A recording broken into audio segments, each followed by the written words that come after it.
What is up, guys? Welcome to Live 81 here on YouTube.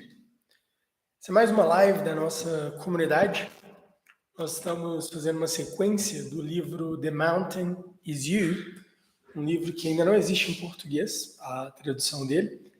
Nós estamos trabalhando com ele há algumas semanas já. Então tem sido um processo de descoberta com o livro. E hoje nós estamos no capítulo 6. Como você pode ver aqui na tela, ele começa na página 175 e vai até o final na página... Vamos chegar aqui no capítulo 7. Mas a ideia central do livro é sobre autossabotagem. E a ideia dele, o título é Transforming Self-Sabotage into Self-Mastery. Vai da página 175 até a página 205. E é isso que nós vamos fazer agora, aqui nessa aula. Na última aula desse formato, ela teve a duração aproximada, na verdade, vou te falar a duração exata da aula. A última aula nesse formato. Ela durou exatamente 1 hora e 40 minutos. Então é provável que a aula de hoje também dure cerca disso. Então, vamos nessa. Aí, como sempre, nós faremos uma leitura dinâmica, acompanhando aqui as páginas. Na lateral do vídeo, você pode ver aqui que tem uma aba de notas, então nós vamos colar algumas páginas aqui, uns screenshots, e também algumas anotações, tudo sobre a nossa leitura. Então, uma leitura dinâmica. With that being said, let's go. Let's see what's happening. Ups, voltei muito. 146 ainda está muito. 9, 77. Okay. So let's go. Chapter 6. Building a new future. Now that you have done the challenging work of beginning to release your past experiences, you must turn your attention towards building a new present and future. When we release, we are wiping the slate clean to create something better.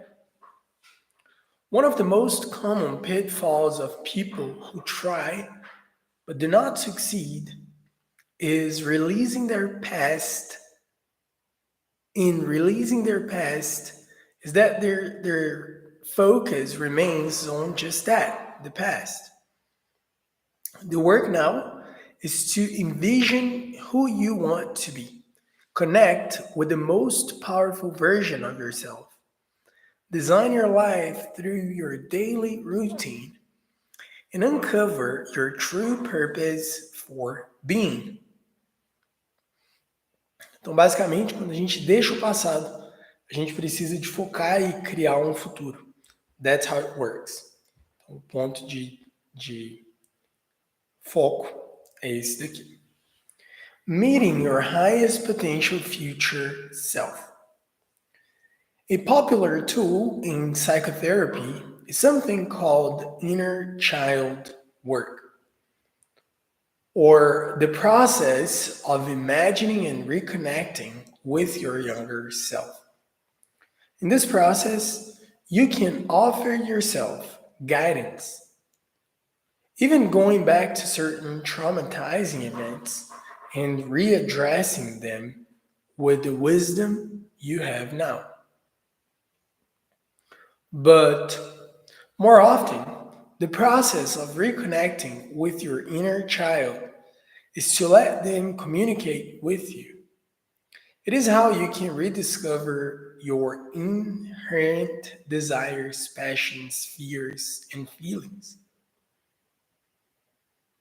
The process is akin to reverse engineering, which is when you identify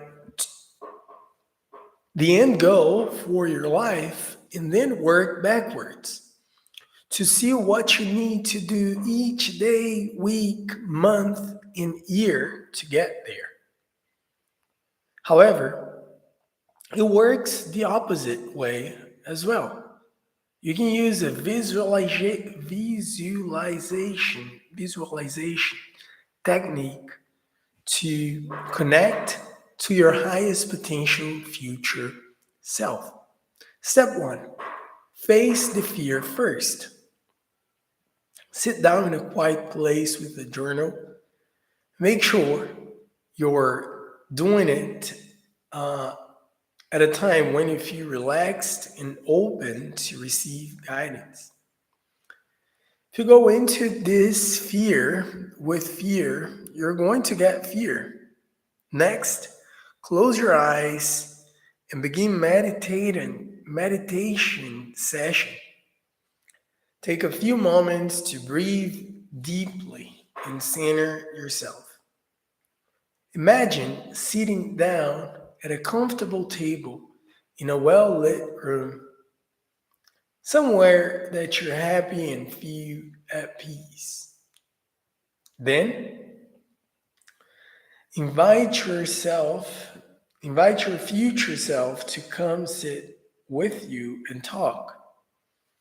You can request that they are a certain age, but usually the age will just come to you when you see them.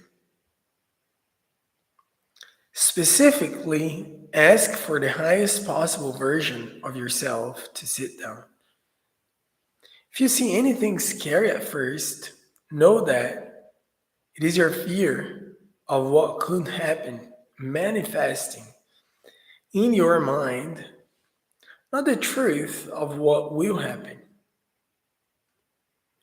Once you get past that, you can start receiving advice.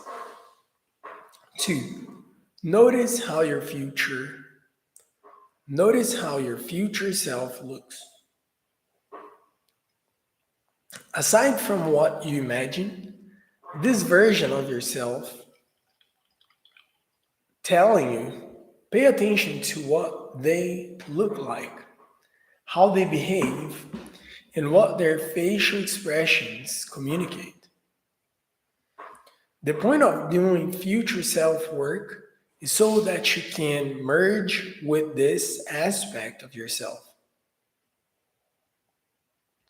You want to clearly envision the most ideal version of yourself so that you know how your life needs to grow, shift, and change. See what they wear, how they feel, what they do each day. These will be the keys to your own becoming. Step three, ask for guidance. If you go into this process with a laundry list of scary, huge questions for your future self to answer, you're probably going to end up bound by panic rather than being open to receiving powerful guidance.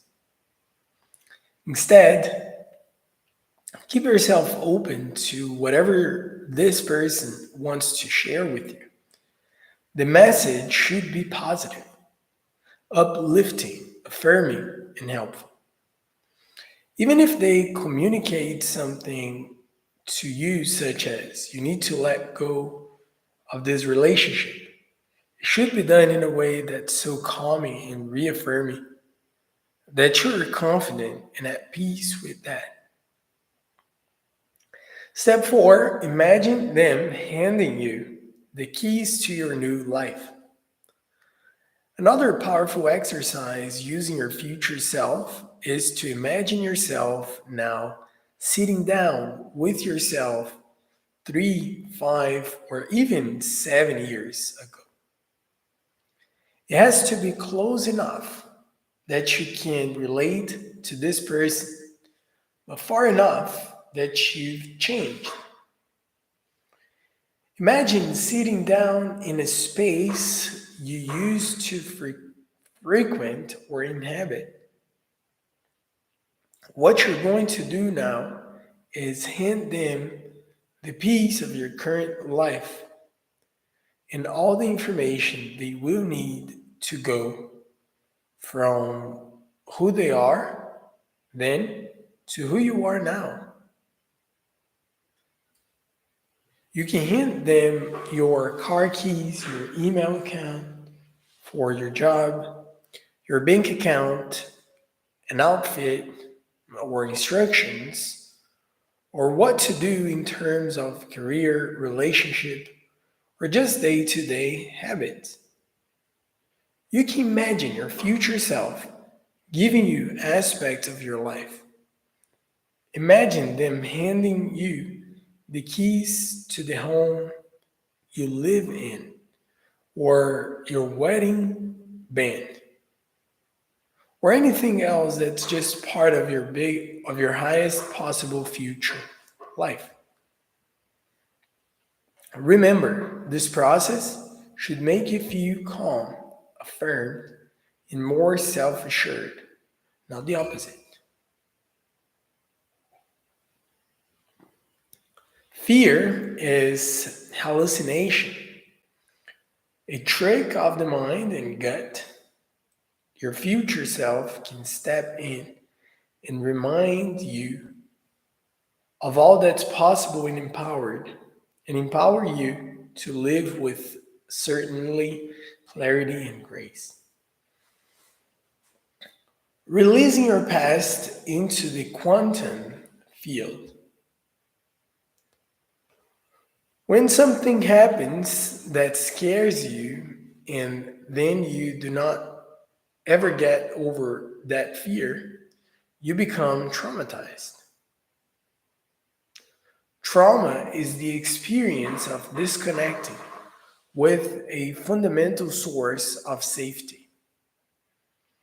It happens most severely when our attachments to our primary caretakers is compromised.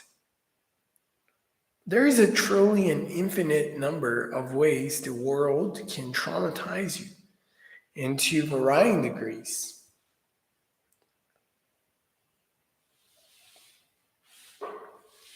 There are lots of theories about what trauma is and where it comes from.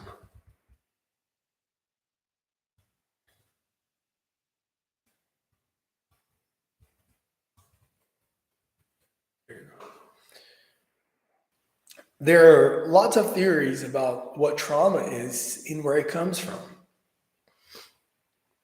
Some believe that it is passed down physically through DNA. Others argue that it is shared mentally and emotionally through learned patterns and observations. Most commonly, trauma is believed to be an interpersonal experience we have in which we were challenged, then lacked the skills and coping mechanisms to rise to it. No matter where it came from, if you have some kind of lingering trauma, you will know because you feel it. You feel it physically in your job. You feel anxiety, tension, fear, terror, sadness, or guilt. It will be displaced. Will be displaced. It will have it will not have a clear direct cause. You will overreact to certain things, and even when a problem is solved, you will still panic. This is the mark of a trauma.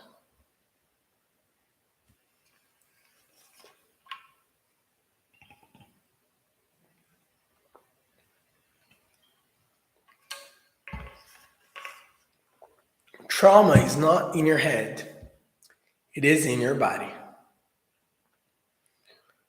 This is the first and most important thing you need to know in order to overcome it.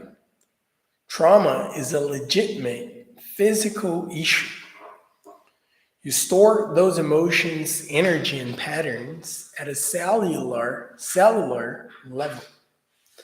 Thankfully, we can use the ripples at the top of the water to trace back down to the problem at the bottom. You can begin to use your body to help you heal. First, identify what caused the traumatic experience. Do this, you do this by feeling into yourself, then noticing where you're tight and tense. Our bodies harden to protect us. When we have a broken leg or fascia tightens like a natural cast so that we do not bend ourselves that way again.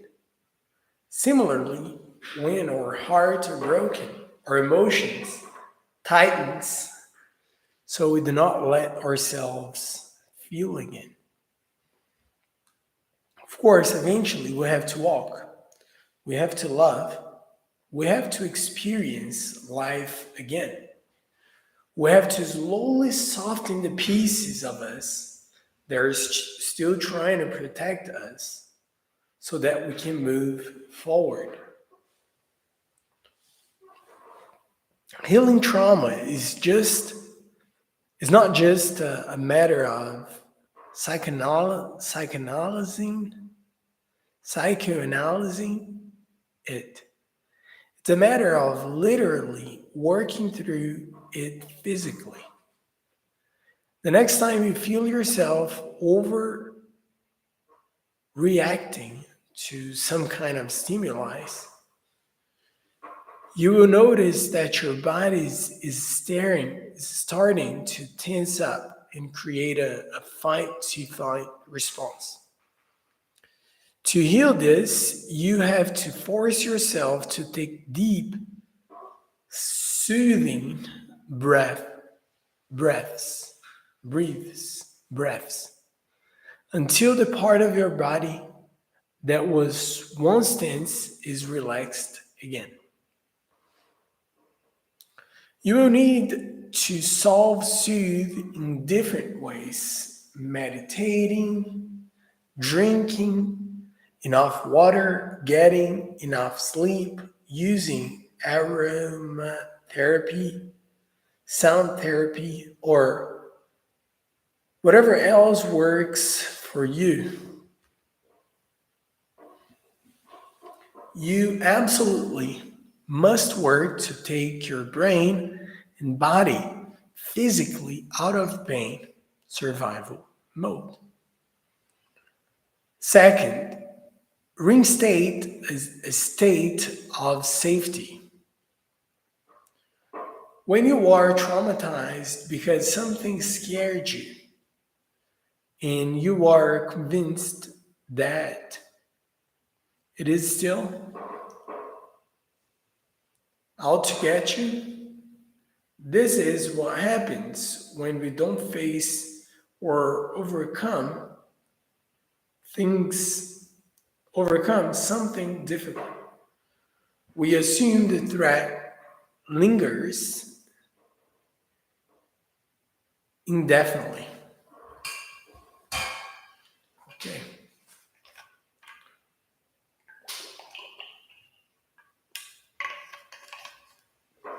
Indefinitely. The psychological aspect of trauma healing is what you have to literally restore the connection that was served in the same way that it was broken. If you are traumatized about a relationship, you need to build a healthy relationship.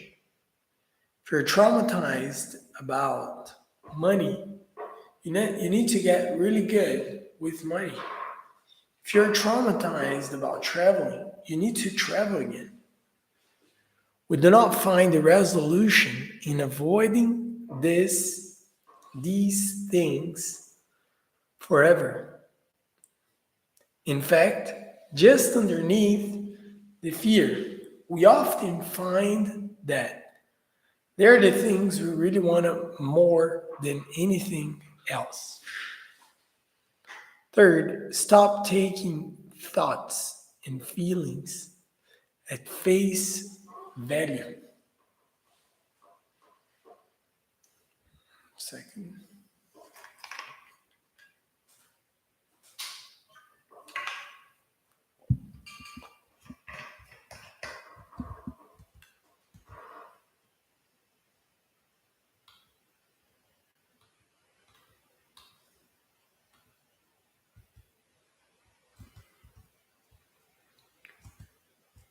All right.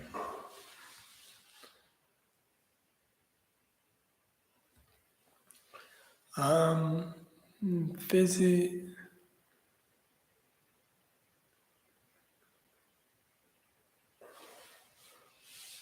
So let's go. Last, to overcome trauma, you have to stop engaging in physic thinking. You have to stop pretending you're able to predict what will happen, that you know other people's attention, or that what they feel and think is absolute truth and reality. This kind of thinking is what takes a triggering feeling and turns it into a defeating spiral. You take one scary dig and make it into a prediction for what the future will hold. You are not an oracle. You do not know what's next.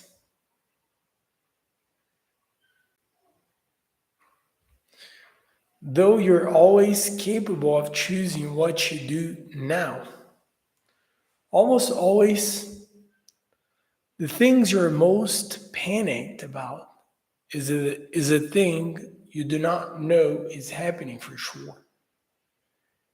It is usually an assumption, a projection, a fear turned into a terrifying potential reality.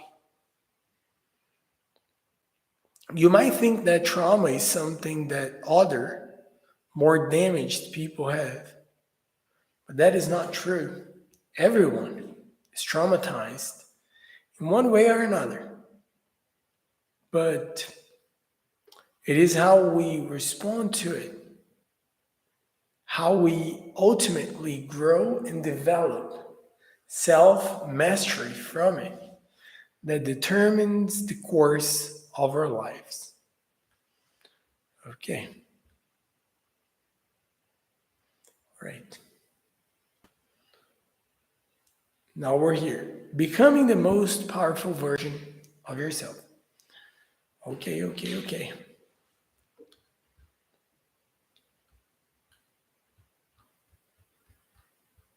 So let's go.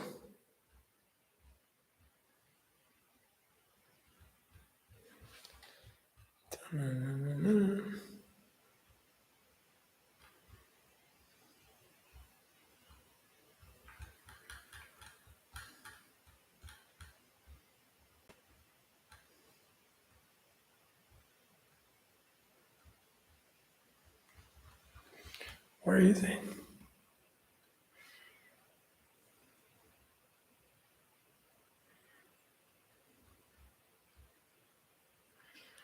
That's where we are. Becoming the most powerful version of yourself. Okay. We're about to continue here in a second. This page.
All right, so let's continue.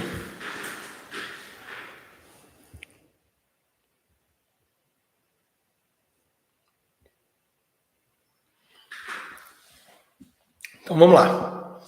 Continuando aqui na página 183, nós estamos falando sobre becoming the most powerful version of yourself. Seria se tornando a sua versão melhor, a sua melhor versão. Just take a screenshot and edit in here.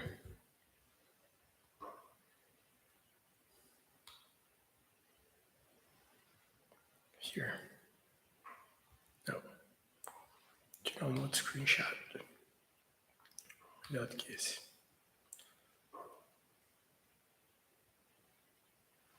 All right.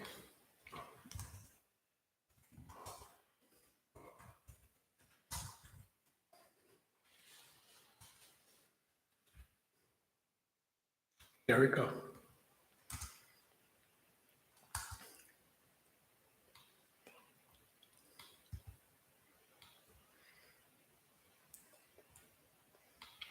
Page 183.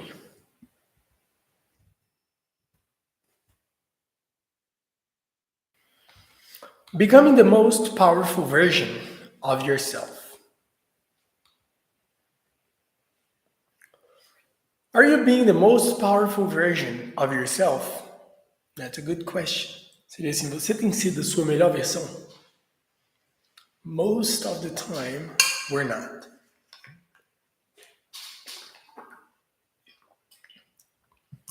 If you had to pause to think about it, the answer is probably no.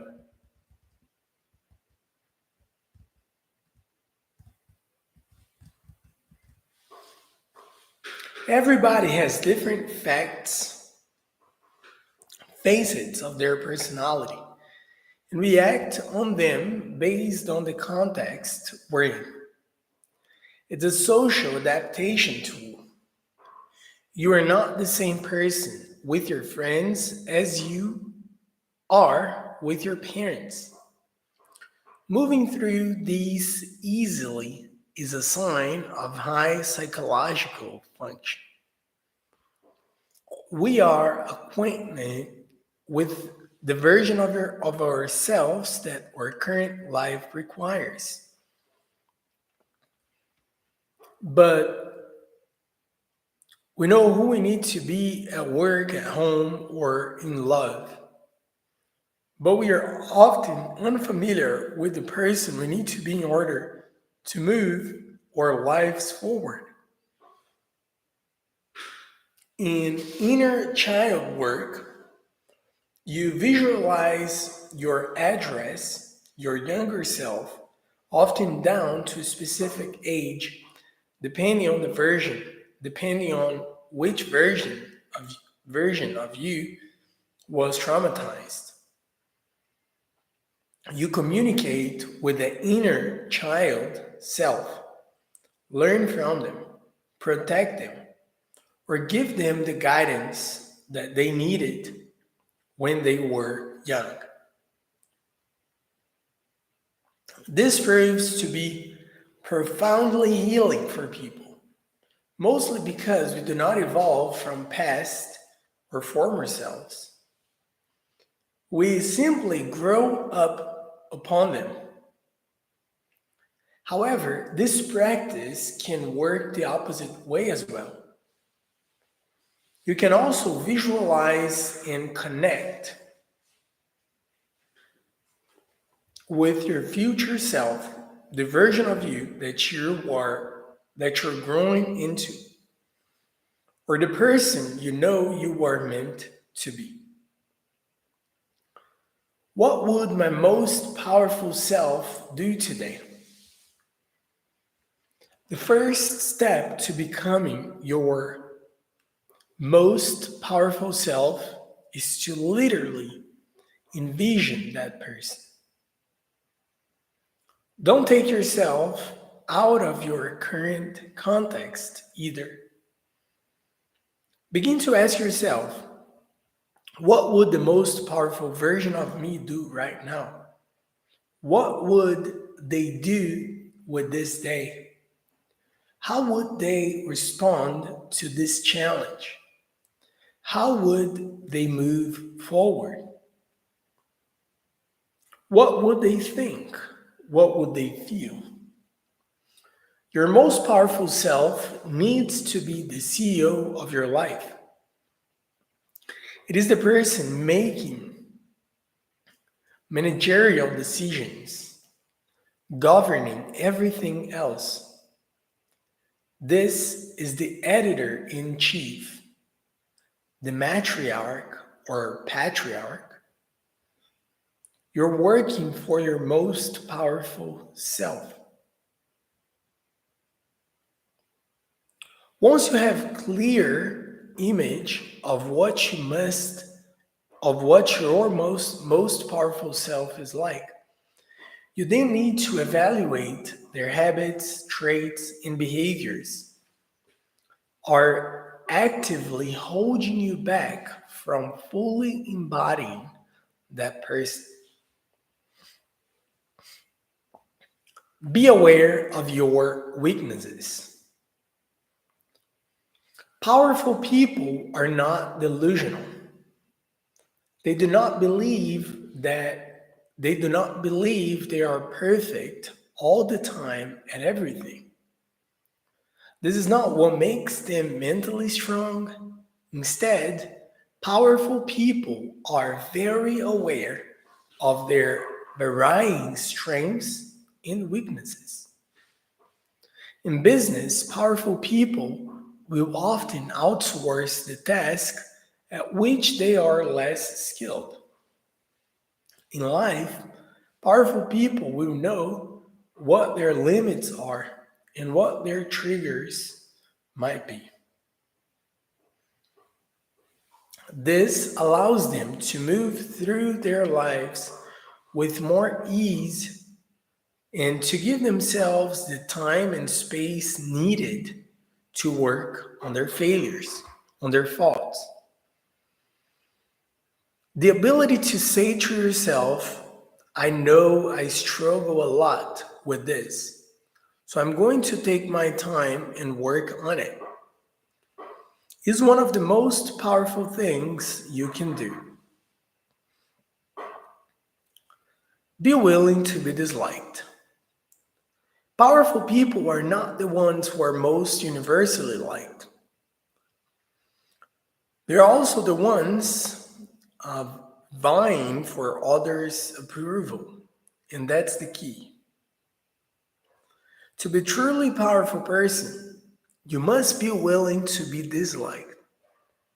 This is not to say that you behave in any way that's malicious, but it is to say that no matter what you do, others are going to judge you. Powerful people know this. There is no path in life you can take that will be free of resistance from others. And so, it's important that you do not only become okay with being disliked, but you anticipate it and act anyway. Act on purpose. Powerful and purposeful are one and the same. To be a truly powerful person, you need to have complete, unwavering conviction about what you want to create. To do this, you have to shift from a life for the moment to a life for the legacy mindset. Your purpose is a dynamic, evolving thing. Most of the time, it is at the intersection of what you are interested in, what you're good at, and what the world needs. Having a clear vision of what you want to create and accomplish is essential to find your inner power. You not feel strongly about a dream that is not part of who you most essentially are. Do your inner work. This is perhaps the most important and yet most commonly overlooked because it is the least comfortable. To do your inner work means to evaluate why something triggers you, why something is upsetting you, what your life is trying to show you, and the ways you could grow from these experiences. Truly powerful people absorb what has happened to them and sort of metabolize it. They use it as an opportunity to learn, to develop themselves. This type of inner mental and emotion work is non negotiable. If you want to be truly powerful, powerful people are not the most aggressive. Aggression is usually a self-defense mechanism. Powerful people are the ones most unfazed by small disturbances and most willing to fully process and work through the big ones. Of course, this is the foundational stuff.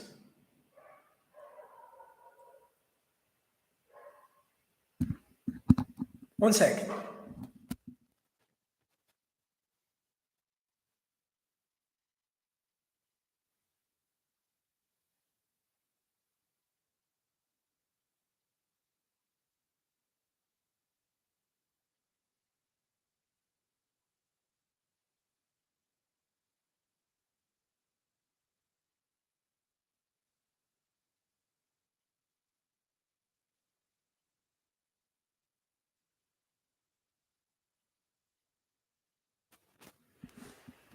Let's go back.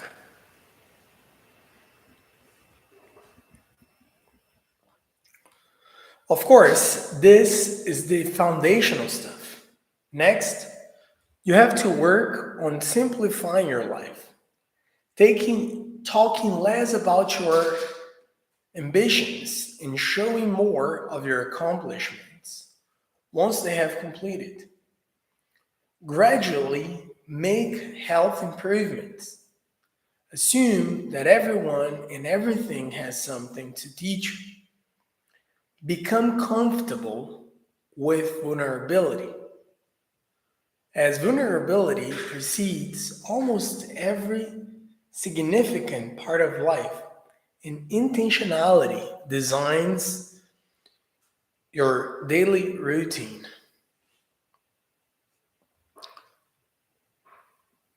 Through everything, you must be thinking as your most powerful self would. If you learn to see the world and your life through that lens, you can create a life that reflects the intentions of that side of you. It already exists. You just need to know how to tap into it. Learning to validate your feelings. Let's take a screenshot.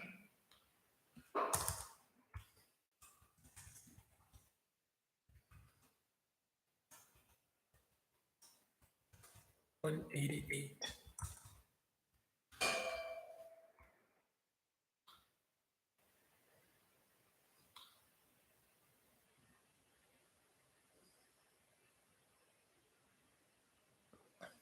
No, no, no, no. Pasted. Learning to validate your feelings. So let's go.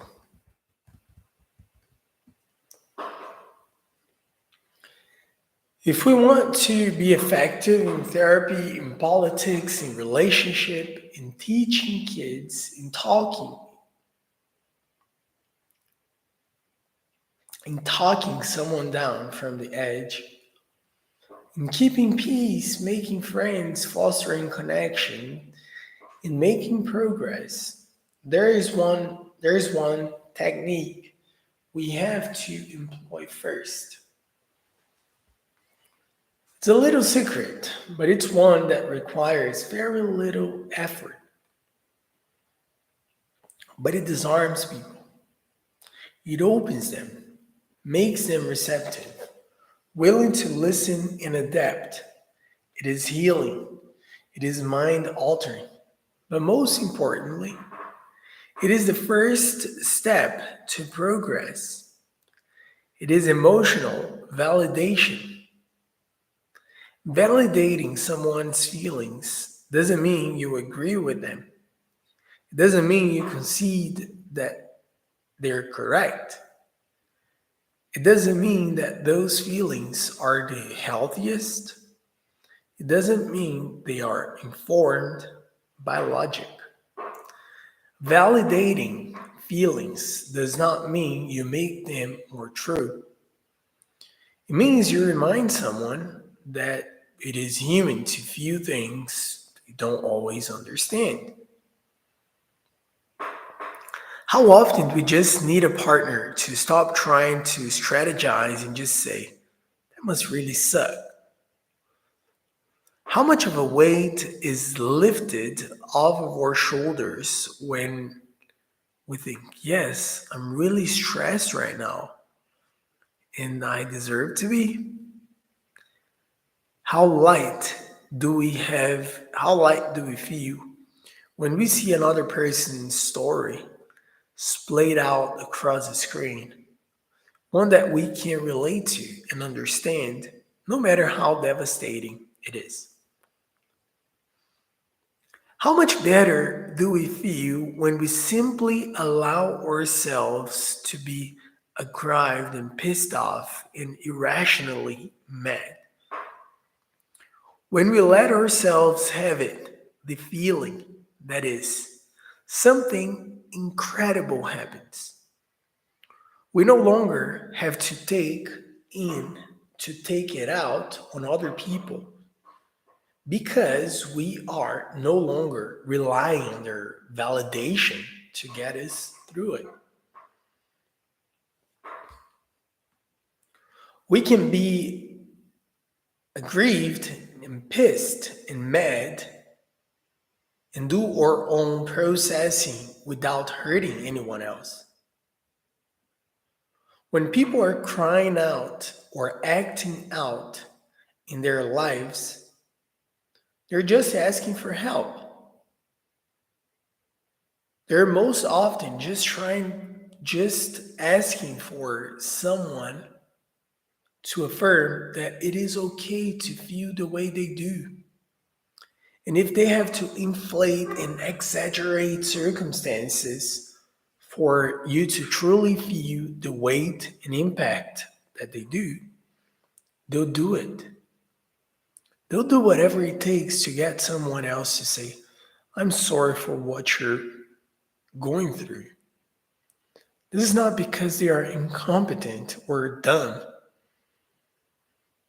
It's because in a world that does not teach us how to adequately process our own feelings, we must often rely solely on our maladaptive coping mechanisms. When we cannot validate our own feelings, we go on a never ending quest to try to force others to do it for us, but it never works. We never really get what we need. But this looks like needing attention, affirmation, compliments. But it also looks like being dramatic, negative, and focusing disproportionately on what's wrong in our lives. When someone is complaining, about something simple, and they seem to be doing it more than the given situation would call for. They aren't trying to get you, they aren't trying to get your help about a small issue. They're trying to have their feelings validated. This is also a common root of self sabotaging behaviors. Sometimes, when we have deep wells of grief within us, we absolutely cannot allow ourselves to relax and enjoy our lives and relationships. We cannot just have fun because doing so feels like betrayal. It feels offensive. We need to feel validated, but we don't even know why. Why is this effective? Think of your feelings like water running through ducts in your body. Your thoughts determine whether or not the ducts are clean. The cleanness of the ducts determines the quality of the water. If you suddenly have a feeling that you dislike and don't expect a sudden rush of water, let's say, it's common to want to shut that valve off and not allow it to pass. However, stopping the flow of water does not make the water go away. Instead, it begins to intensely pressurize and create serious damage to the parts of your body. They are no longer receiving flow. This begins to have a ripple effect on your entire life.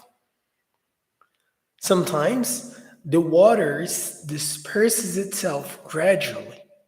Other times it implodes and creates what we see on the surface as a complete emotional breakthrough.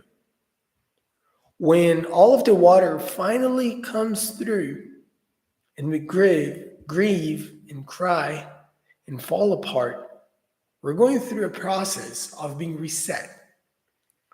It is positive disintegration. We're gutted. But at the same time, we feel better when it's over.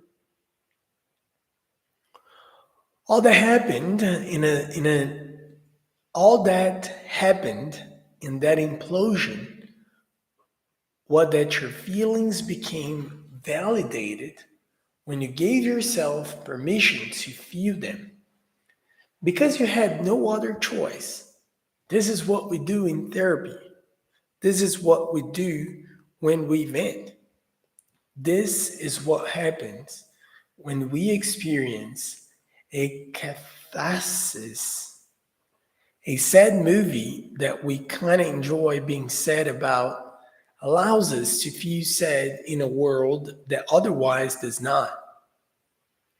But there's a healthier, but there's healthier, easier way, which is learning how to process your feelings in real time. Validating your feelings sound like a big term, but it really means one thing. It's just letting yourself have them. When you're healing a past trauma, often a big component is allowing yourself to experience the full expression of an emotion. Have probably done this in the past. Think about the passing of a relative whom you loved but were not overly attached to. When you learn of their death, you were undoubtedly upset or sad, but you didn't attend their funeral, cry for an hour, and then carry on with your life as though nothing happened.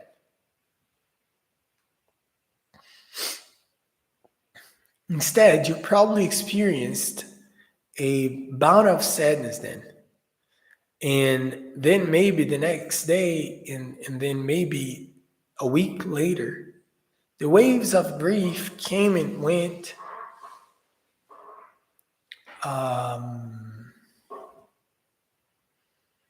in varying intensity.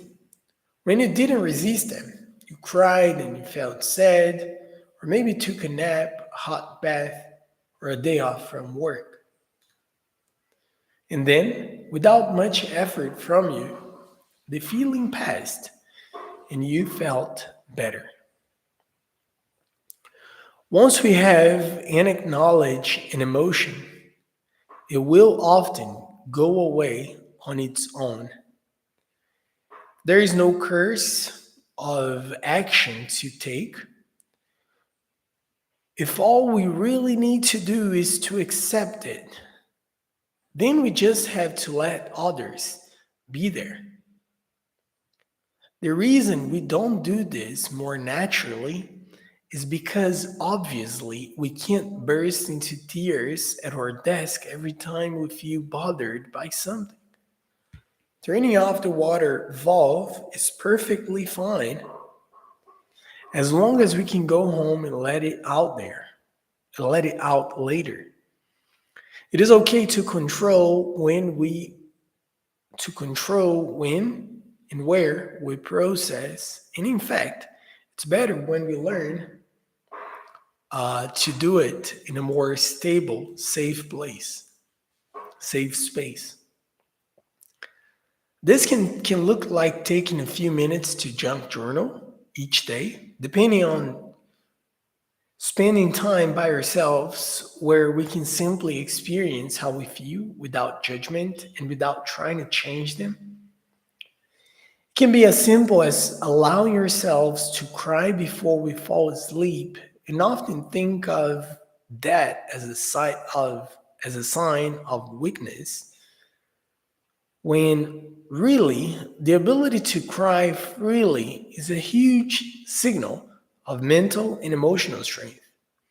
It is when we can't cry about what's truly broken in our lives, and we have a big problem. That we have a big problem. Validating the way someone feels is an exercise of radial empathy. It says starting the conversation with, it is okay to feel this way. Because when we point out how wrong someone is to feel the way they do, they shut down. And they shut down because they feel shame. They already know it's not right to feel the way they do. If you start the conversation by heightening someone else's defenses or making them panic and suppress even harder, you make the situation worse.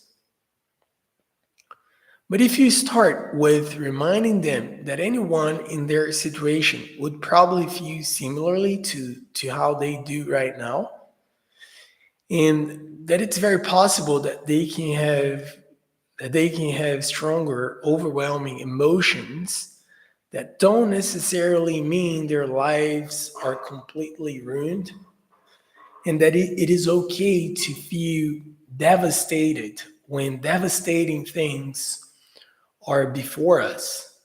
We lighten their load. We know this because when we stop resisting, feeling sad, or just letting ourselves be sad, we realize that it will not last forever. We see that sometimes the biggest problem isn't that we are devastated, but that in refusing to accept that it is in front of us creates so much more suffering than we would if we had just had the cry when we needed to have a really good cry. Validating other people teaches us how to validate ourselves. And when we learn how to validate ourselves, we become stronger. We see that our emotions are no longer threats, but informants. They show us what we care about, what we want to savor, and what we want to protect. They remind us that life is fleeting and challenging and gorgeous. When we are willing to accept the darkness, it is only when we find the light. Wow, that's nice.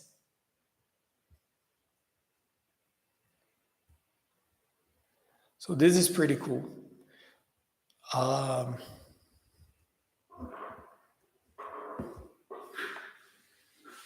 just plug my phone in.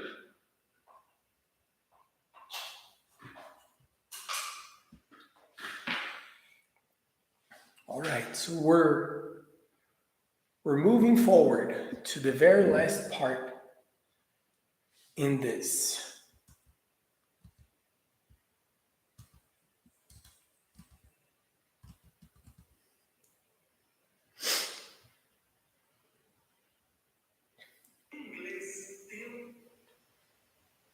Okay, so let's go. Just take a picture.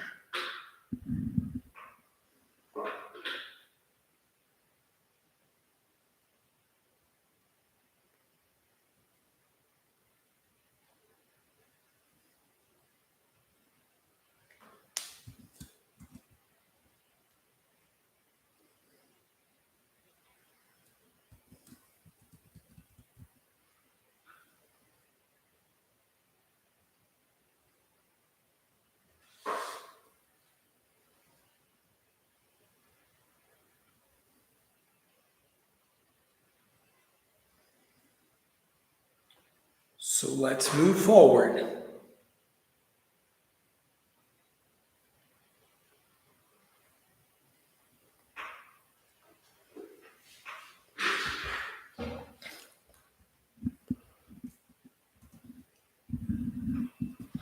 All right. So now, adopting your own principles. Let me take a picture of this.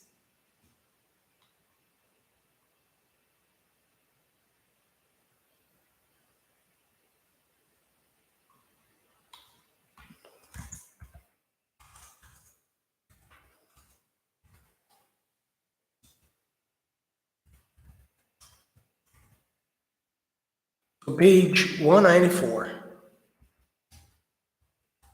So let's continue. Adopting your own principles.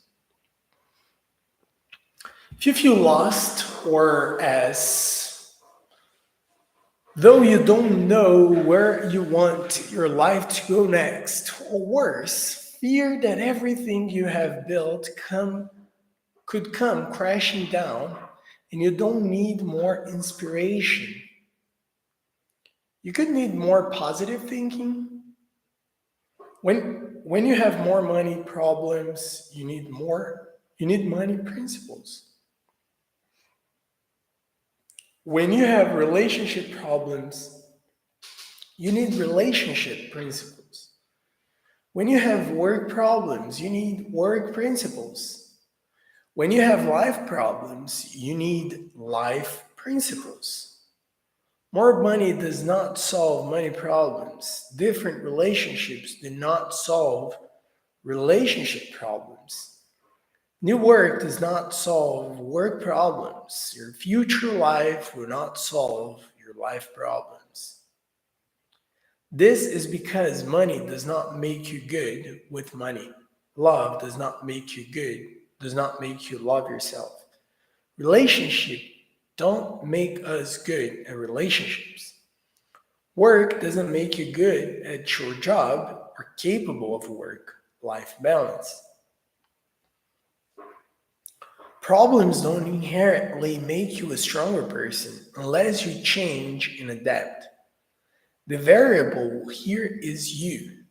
The common denominator is whether or not you shift your foundation perspective on what the world and how you behave within it.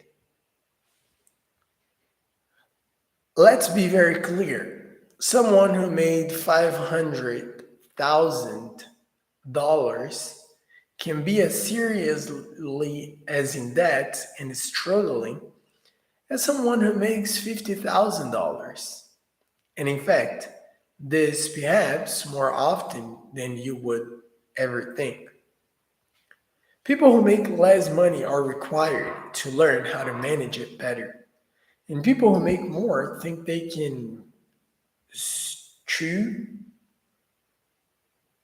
principles because of the quantity they are attaining. You can screw up your dream relationship just as quickly as you can a hookup because the way you relate to others is an issue with you, not something that shifts depending on whether or not you meet the most perfect person who never triggers or annoys you and relates to you with unconditional positive regard. You can be just as unhappy in your ideal job with your perfect hours at your most desired paid rate. If you don't know how to ratio your time, relate to others in your workplace, or move your career forward, people who are living their dreams and following their passion can be just as unhappy as people who are not. If you don't have principles, your life is not going to get better. Problems are only going to follow you and get bigger as your life does. The good things that happen to us in life are like a magnifier. They show us where we still need to grow.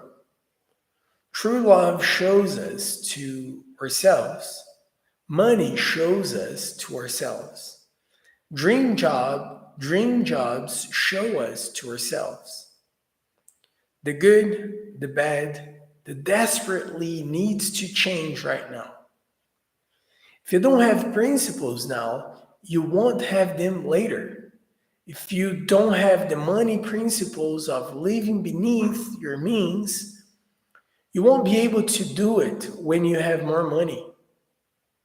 If you don't have the relationship principles or of not relying on others for your sense of self, you won't magically resolve itself when you meet the right person. You will only sabotage that relationship too.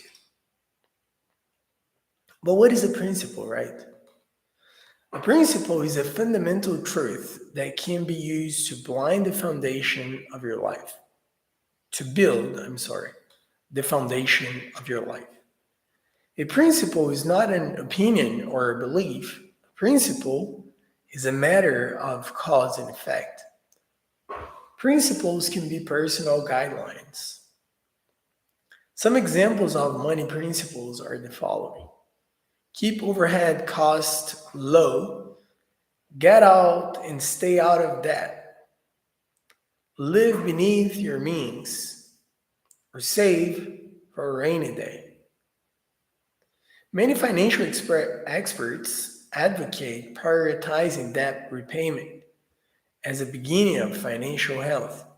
This is because one day of accrued interest probably won't impact you that much, but 20 years will, to the tune of tens of thousands of dollars, if not more.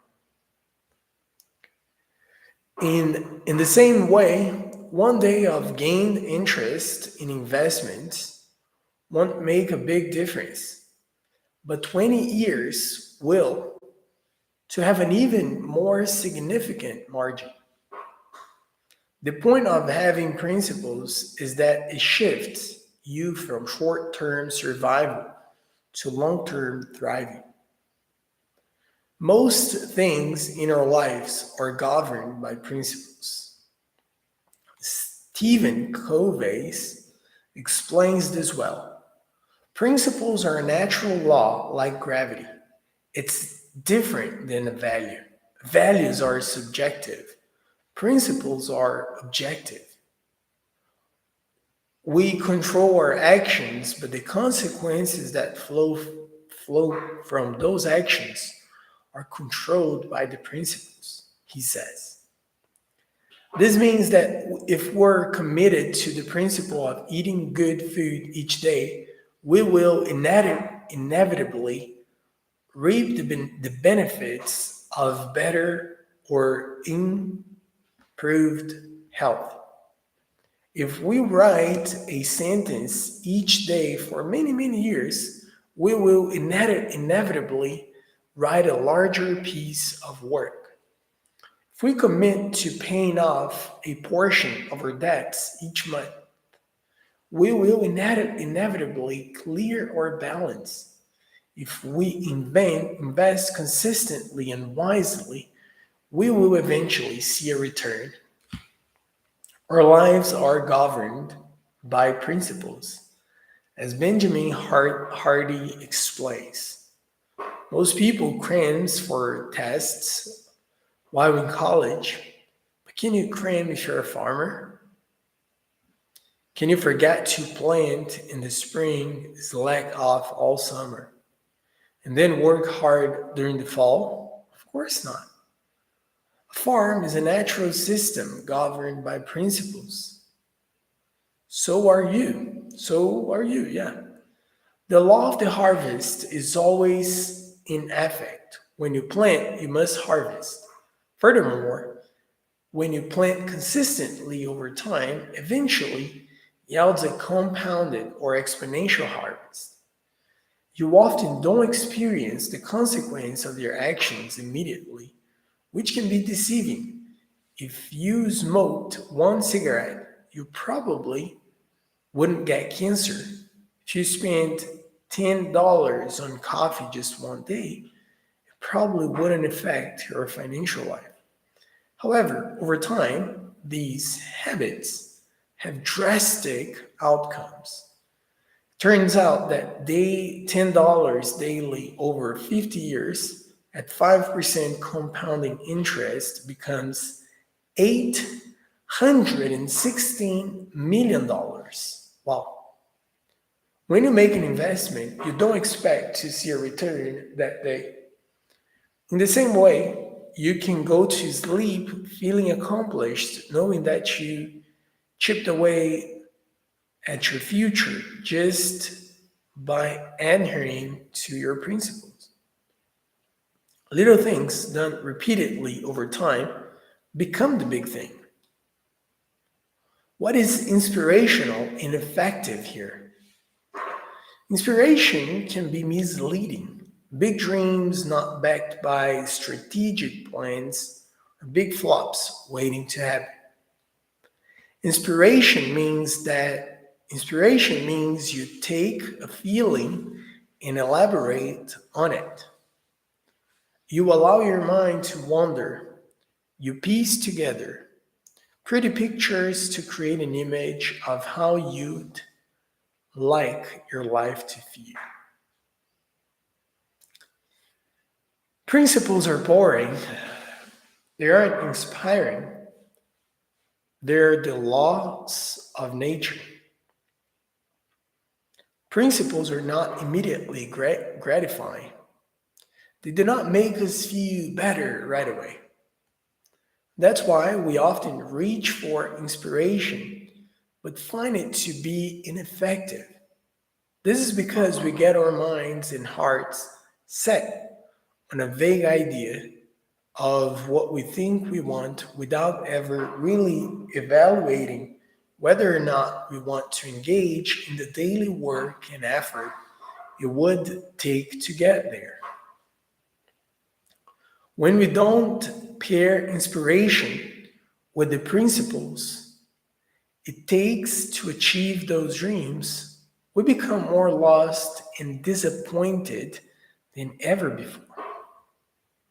How do I start developing my own principles? Nobody is born with excellent principles. They are something that you learn. However, there are many different principles in life, and some may contradict one another. That's why it's important to adopt your own, ones that fit your goals in your life. Begin with this. What do you value? What do you genuinely care about? What feelings do you want to experience in your life? What makes you uneasy or gives you anxiety? The answer could be something like this. Amor, eu tô gravando uma aula. Inclusive, você vai sair na aula eu falando com você no telefone. Tchau, beijo.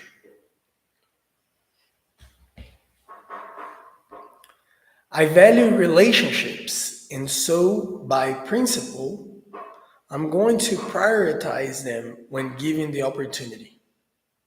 Alternatively, by principles, I value honest and positive relationships.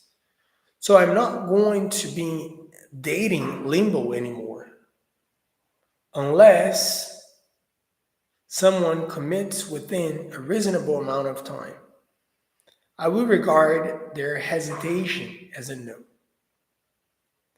Perhaps you value financial freedom, and so by principle, you're going to put your extra cash towards repaying debt or building savings or investment.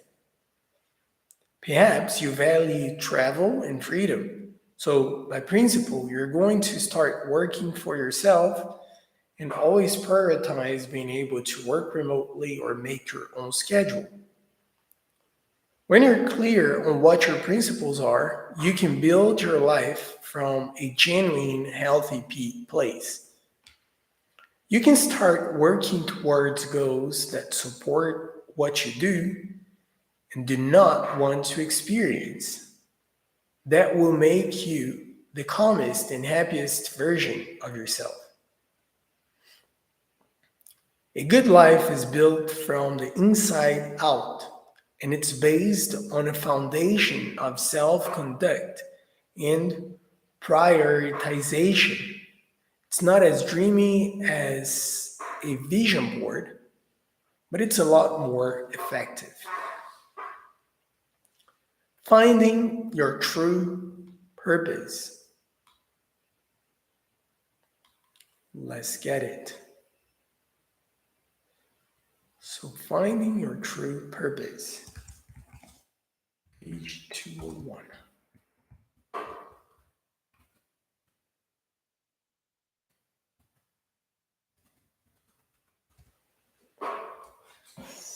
So, let's go.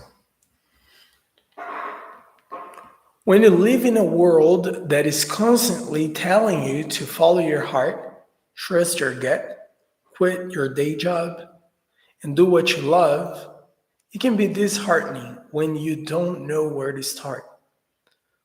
When you start thinking that you don't know what to do with your life, what you really mean is that you don't yet know who you are.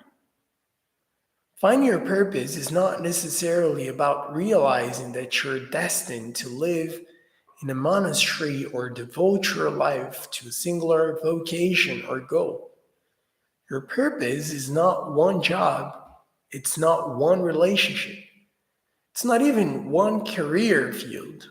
Your purpose is, first and foremost, just to be here. Your existence has shifted the world in a way that it's invisible to you. Without you, absolutely nothing would exist just as it is right now. This is important to understand. Because if you start believing that the whole purpose in being alive is just a specific job or role that you take on at home, what happens when you quit or retire or when the kids grow up and you're no longer a parent? You sink because you falsely think that was your only reason for being. Your purpose today may have been to offer someone a smile when they were at their lowest. Your purpose this decade may be the job you're in when you realize that you're always impacting the world around you. You start to realize something. The most important thing you can do to live meaningfully is to work on yourself, to consciously become the happiest, kindest, and most gracious version of yourself. Knowing your purpose also doesn't necessarily mean your life will henceforth be easy or that you always know what to do. In fact, when you are genuinely on your own path, the future won't be clear because if it is, you're actually following someone else's blueprint. With all of that said, when most people wonder about their purpose, they're often referring to their life's work and their jobs. Your career is not nothing. It is how you will spend the majority of your day. Every day for the better part of your life. That's why figuring out how you can best serve the world through that makes the long days and difficult moments bearable. Your life purpose is the point at which your skills, interests, and the market intersect. You are the blueprint of your future. Everything that you are, everything that you have experienced, everything that you're good at, every circumstance you have found yourself in, everything that you're passionate about is not random. It's a reflection of who you are and a sign about what you are here to do. However, it's not as easy as it sounds to become self-aware. You may still be thinking that you're not sure what you're good at or that you're even more passionate about one thing over another. That's okay because your purpose does not require you to be the best at something. It's not the thing at which you it's not the thing at which you and only you can succeed more so than anyone else. It's the thing that naturally call you, that effortlessly flow out of you, and that evoke specific emotions from you. You are here to work those out. You're here to transform them. Your ultimate purpose is to become the ideal version of yourself. Everything else flows from there. Figuring out what you want to do with your life. See if I can. I think that's the last one. Yeah.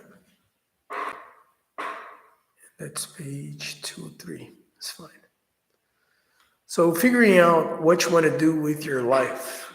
Here are some questions you should ask yourself if you want to know what your purpose really is. What and who is worth suffering for? Even doing what you love for a living doesn't mean every day will be easy.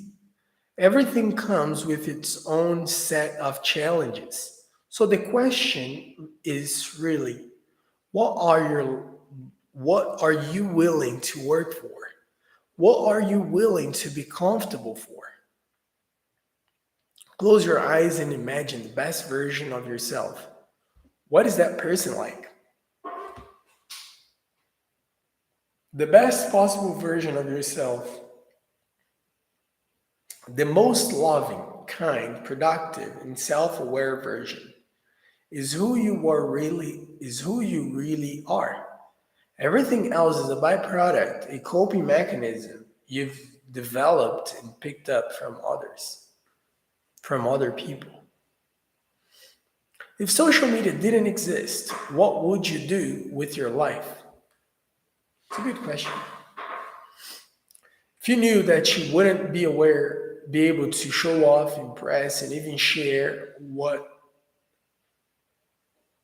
it was you choose to do with your life, how would it change your ambitions? This differentiates what you're doing because you want to do it from what you are doing for the sake of how it looks to other people. It's a very good point. What comes most naturally to you? What you're most naturally good at is the path you should follow first, because it's the path on which you will most effortlessly thrive. What would your ideal daily routine look like? Forget about the elevator speech. Forget about having a fancy title or impressing people on LinkedIn. Think about what you want to do day in and day out. A lot of people get into jobs that they think will make them happy, but realize that they only liked the idea of them and not the day to day reality. Good point. What do you want your legacy to be? Instead of worrying about the virtues on your resume, focus on the virtues of your eulogy. Who do you want to be remembered as? What do you want to be known for? Though it's lovely to reflect on all of the virtues and talents of your life, here is an even more important part of finding your purpose. It's often found through pain. Most people come into awareness of their purpose not because they are effortlessly clear what their talents are, and how they can best utilize them, but because at some point they find themselves lost, depleted, exhausted, and with their backs against the wall. In experiencing hardship and challenge, we begin to realize that we begin to realize what really matters to us. It sparks a flame that, when kindled through action and commitment, becomes a transformative fire. If you listen to the stories of many of the most successful people in the world, they often begin by unimaginable hardship. In the face of the most unlikely situation, these people are forced into actions. Comfort and complacency is not an option. They realize they must become the heroes of their own lives and the creators of their own futures. At the end of your life, your purpose will be defined not by how you struggled, what circumstances you're in, or what you were supposed to do, but how you responded in the face of adversity. Who you were to the people in your life and what you did each day that slowly, in its own unique way, changed the course of humanity. Pay, that's the point. So, chapter 6 finished. Então, finalizamos o capítulo 6. Como nós vimos, ele fala sobre o futuro e sobre como imaginar o futuro ideal, onde você é a sua melhor versão. E tem vários pontos interessantes, como, por exemplo, sua melhor versão, como é a sua melhor versão? E quando você entende quem que você de fato quer ser, você descobriu quem que você é, tirando todas as influências negativas que você recebeu ao longo da vida. Basicamente, esse é o ponto central do capítulo 6. Na próxima aula, nós teremos o último capítulo dessa sequência, capítulo 7, onde nós iremos finalizar o livro The Mountain is You, chapter 7. 7 is the last one. So here. Depois do 7 não existe o 8 nesse livro. O último, que vai até a página 239. Muito obrigado a você que assistiu essa aula até aqui. Se você tiver qualquer dúvida, please let me know. Thank you so much. Take care, and I'll see you in the next one.